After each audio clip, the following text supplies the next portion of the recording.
जेव्हा सामना होताना तेव्हा मला वाटते महेश सावंतच्या हातामध्ये चेंडू दिला. कमीत कमी मला वाटते 200 किलोची बर्फाची लादी त्याच्या डोक्यावर होती. त्याच्यामुळे ते 8 धावा डिफेंड केल्या त्या. इथे सुद्धा तशीच बर्फाची लादी डोक्यावर घेऊन ही गोलंदाजी करावी लागेल, कारण 6 चेंडू आणि इथून मात्र 7 धावा वाचवायचे. कदाचित 7 धावा वाचून सुद्धा किंवा कदाचित सतीश इथून 2 चौकारावर ही मॅच सुद्धा घेऊन जाईल. बरंच काय दडलं या 6 चेंडूमध्ये प्रतीश.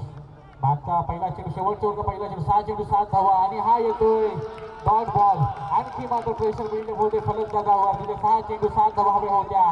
मॅच येते 5 चेंडू आणि 7 धावा स्ट्राईकला फलंदाज असणार आहे. प्रतीश नक्कीच जर प्रेक्षक वर्गाने ही मॅच आवडली असेल दोन्ही संघाचे टाळे होऊन जाऊ द्या. मॅच कोणी हरलेलं नाहीये, पण ते एक जबरदस्त मॅच प्रेक्षक वर्गांसाठी एक जबरदस्त मेजवानी खऱ्या अर्थाने पाहते, जिथे 5 चेंडू आणि 7 धावांची गरज आहे. मॅच मध्ये पुन्हा एकदा ट्विस्ट, कारण हा चेंडू डॉट केला. इथे मात्र आता सतीशला बॅट बोलावी लागेल. 16 संघाला विजय करायचे असेल तर मात्र आमच्याकडे चेंडू मात्र पाहतो तर कोणी तिथं नाहीये. चेंडू थर्डमॅनच्या रिझनने चालू चेंडू जाते सीमा पार. हो का बेडा पाहतो मिनिट 4.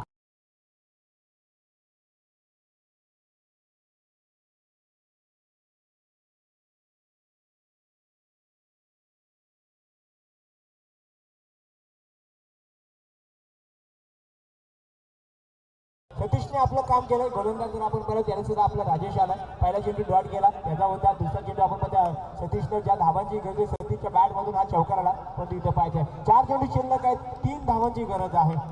त्याचा जर सामना त्याचा विकेटचा विचार केला जाईल, बार्सोली संघाच्या 5 विकेट गेल्यात, घाटावरच्या 3 विकेट गेलेल्या आहेत. इथे 3 धावांची गरज आहे. इथे मात्र हा डॉट चेंडू खूप अपेक्षित असेल बार्सोली संघाच्या दृष्टिकोनातून. एक डॉट चेंडू या मॅच मध्ये पुण्यात रंगत येईल. आणि खऱ्या अर्थात तेच तर आपण इथे पाहायला आलोय. हा प्रेक्षक वर्ग आलेला आहे. प्रेक्षक वर्गानं काय, कोणी हारो कोणी जिंको, मॅच शेवटपर्यंत रंगली पाहिजे. गली गलीमध्ये आणि नाक्या नाक्यावर चर्चा झाल्या पाहिजे. हो, इथे मात्र डॉट चेंडू नक्कीच म्हटल्याप्रमाणे आपण जसं म्हणतो तशीच मॅच चालू प्रतीश. तिथे 3 चेंडू आणि 3 धावांची गरज आहे. 3 चेंडू आणि 3 धावांची मात्र गरज आहे. सोनास इथे दाटव या संघाला काय मॅच चालू, जबरदस्त मॅच. नेहमीच आपण म्हणतो की बार्सोली आणि दाटव या मॅचेस पाहायला मिळत नाहीयेत, कारण कोरोना असोसिएशन मध्ये मॅचेस आहेत. परंतु जेव्हा जेव्हा समोर येतात ना, तेव्हा ही मॅच शेवटपर्यंत रंगते. आणि खऱ्या अर्थाने ते मॅच सुद्धा रंगतदार पाहायला मिळते की या सर्व प्रेक्षक वर्गात इथे 3 चेंडू शिल्लक आहेत. 3 धावांची गरज आहे. पहिला चेंडू डॉट केला, दुसऱ्या चेंडूवर चौकार आला थर्ड रिझन मध्ये. श्री गणेश खरवाडी संघाचा संघनायक आपण व्यासपीठावर यायचा आहे. श्री गणेश खरवाडी संघाचा संघनायक या मॅचचा आनंद घेत घेत आपण व्यासपीठावर यायचा टॉपसाठी. श्री गणेश खरवाडी जिथे 3 चेंडू आणि 3 धावांची गरज आहे. या मॅच मध्ये पुण्याचा डॉट चेंडू या मॅचची उत्सुकता वाढवेल. परंतु सतीश पाहायचा इथे मात्र फटका फसतोय. इथे डॉट नाही आहे तर सतीशला परतावं लागेल. मॅच में ट्विस्ट, 2 चेंडू 3 धावांची गरज. डीजे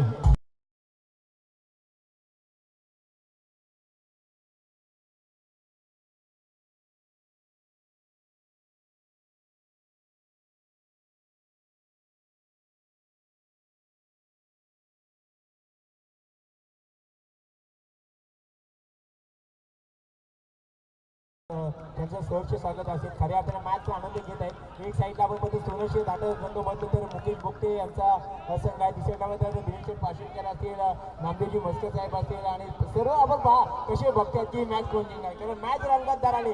2 चेंडू 3 धावांची मात्र गरज आहे. तर मॅचचा विचार केला तर आतापर्यंत बार्सोलीच्या 5 विकेट गेल्या, घाटावरच्या 4 विकेट गेलेल्या आहेत. मॅच काय झालं तर विकेट 4 आहेत, पण तिथं मॅच मध्ये रंगत आले. राजेश सुद्धा हार मानला. आणि मी म्हटलं होतं हे दोन्ही संघ हारायला तयार नसतात. मी सातत्याने यांच्या मॅचेस आलेल्या आहेत. आणि दिनेश पाशीलकर यांना सुद्धा मॅच चालू झाली तेव्हा आपण म्हटलं होतं की 440 ओव्हरची मॅच नक्कीच होईल, कारण की शेवटच्या ओव्हरपर्यंत सांगू शकत नाही की कोण जिंकेल. अजून देखील मॅच मध्ये शेवटचे 2 चेंडू येणार बाकी. मॅच म्हणजे 50-50 आहे. घाटाव जिंकेल की बार्सोली जिंकेल. संदेश देशमुख यांना विनंती असेल व्यास करूया या मॅचचा आनंद घेण्यासाठी. खऱ्या अर्थाने पाहिजे तर 2 चेंडू शिल्लक आहे, तर 3 धावांची मात्र गरज आहे. सामन्याचा त्याला तर विकेटचा विचार केला जाईल आणि विकेटचा सेम असतो टॉपचा विचार केला जाणार. मात्र बार्सोली संघाच्या 5 विकेट आहेत, दाटावच्या 4 आहेत. हे सुद्धा तेवढंच महत्त्वाचं. आणि टॉप हा दाटाव संघाचाच आहे. 2 चेंडू 3 धावांची गरज आहे. हा डॉट चेंडू या मॅच मध्ये पुण्याला रंगत आली. परंतु इथे हा चेंडूचा डॉट आला ना तर नक्कीच 1 चेंडू 3 धावा असतील. आणि जो फलंदाज सेफ झालाय ना तर नॉन स्ट्राईक आहे स्वतः कॅप्टन साहिलच्या बॅटिंग मध्ये चांगले आले, रन आले. पुढचा चेंडू चांगला चेंडू होता, हलक्या हाताने खेळून गेला. तेवढं चांगलं क्षेत्ररक्षण, पण थ्रो तेवढं चांगलं होईल का. 1 चेंडू आणि 2 धावा. एक चेंडूने 2 धावा तर हवेचा घाटाव संघाला पण एक चेंडूमध्ये 1 धाव जरी बनवली तरी सुद्धा घाटाव संघ ही मॅच जिंकू शकतो. नक्कीच प्रतीश दोन्ही संघाचे संघाने नोंद घ्यायची आहे. बारसोली संघाच्या प्रथम बॅटिंग करताना 5 विकेट गेल्यात, घाटावच्या 4 विकेट गेलेल्या आहेत. घाटावच्या 4 विकेट गेल्यात, बारसोलीच्या 5 विकेट गेल्यात. टॉस घाटाव संघाचा आहे. त्याच्यामुळे आपण जर पाहिलं तर 1 धाव तर बनवायचीच आहे प्रतीश, 1 धाव तर बनवायचीच आहे सामना टाय करायची. परंतु इथे 1 चेंडू आणि 2 धावेची गरज आहे.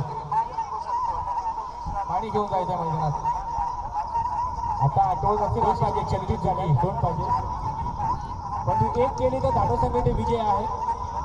1 धाव केली तर धाटो संघ विजय. परंतु डॉट चेंडू गेला तर मात्र बापूजी बारसोली संघ इथे विजय होणार आहे. दोन्ही संघाच्या संघाने नोंद घ्या, दोन्ही संघाच्या संघाने काही नोंद घ्यायची आहे. 1 चेंडू आणि 2 धावांची मात्र गरज आहे.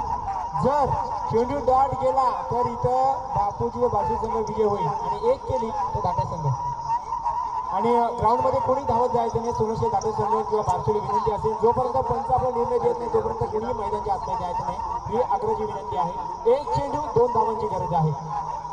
आता मात्र दादा आशिषला समजेल की आपल्या हातून चेंडू सुटला तो चौकार गेला, तिथे 2 धावा नक्की घाटाव संघाला मिळाल्या असत्या आणि ही मॅच 1 चेंडू 4 धावांवर असते. ते कंपल्सरी चौकार हवा होता घाटाव संघाला. तर नक्कीच प्रतीश माझी विनंती असेल प्रेक्षक वर्गानंतर मॅच तुम्हाला आवडली असेल तर टाळ्या होऊन जाऊ द्या दोन्ही संघासाठी.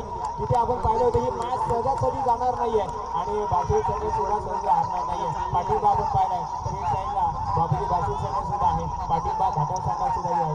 1 चेंडू 2 धावांची गरज आहे. 1 ला घाटाव संघ विजय. परंतु तो डॉट चेंडू खूप महत्वाचा आहे. सोन्याहून पिवळा असेल पंचावन्न आघाडीची स्पार्क चेंडू सोन्याहून पिवळा असणार आहे. डॉट चेंडू काढला राजेशने. हा सामना बारसोली संघाकडे आणि 1 धाव नक्कीच 1 डॉट चेंडू हा 50,000चा असेल किंवा 15,000चा असेल असाच विचार करावा लागेल. आणि जर काय मारला तर तो सुद्धा 15 किंवा 15चा असेल. ज्याच्या साईडच्या बॅटमधून धावा आल्यात आणि क्रिकेटमध्ये सातत्याने पाहिल्यात 1 चेंडूमध्ये 6 होतात पण 1 चेंडूमध्ये 1-2 होत नाहीये. हे मात्र पाहिजे साईडवर पूर्णपणे दडपण दबाव. इथे मात्र फटका असा चेंडू ओ माय गॉड काय झालं मैदानामध्ये. ओहो जबरदस्त मॅच. साईने फटका चांगला सजवला खऱ्या अर्थाने. क्षेत्ररक्षकाने चुकी केली चौकार सोडला होता ना त्यानेच मात्र कॅच घेतली.